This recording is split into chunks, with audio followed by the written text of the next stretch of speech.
Tonight at 9 p.m. Eastern, President Biden will give the final State of the Union address of his first term of his presidency. And at this hour, we are now seeing first excerpts of his speech. Right here on abortion. The excerpt we have reads as follows. I will read it verbatim. Clearly, those bragging about overturning Roe versus Wade have no clue, the president says, about the power of women in America. But they found out when reproductive freedom was on the ballot and won in 2022, 2023. And they will find out again, the president says, in 2024.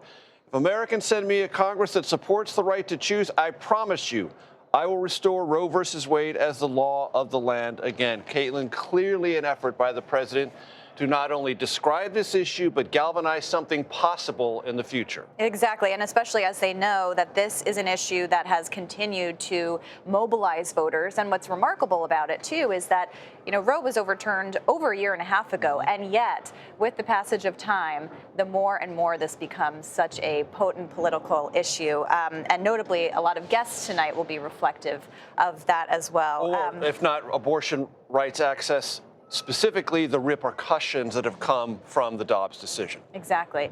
We're also expecting the president to talk about what he has done and has left to do. Some more excerpts coming in.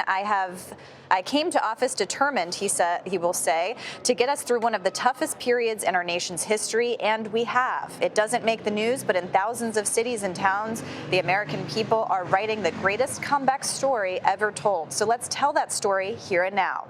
America's comeback is building a future of American possibilities, building an economy from the middle out and the bottom up, not the top down, investing in all of America, in all of Americans, to make sure everyone has a fair shot and we leave no one behind. This was also echoed in his campaign speeches running for president. Sure, and every president uses the format, the grandeur, the platform of the State of the Union to talk about possibilities, not only achievements of the administration, but what's left to do. And that's especially true, Caitlin, when this is a speech that is a launching pad for the president and a bid for re-election. Right, and giving Americans at home some kind of hope for what's to come, especially at a time where in our polling and you and I talking to voters over the past several months, people do not feel good about the state of things, no matter what party they identify with. There is a sense that the country is both restive and frustrated.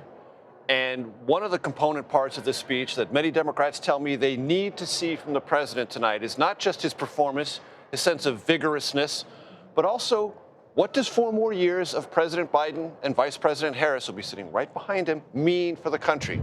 That vision index, can he fill it out in this speech tonight?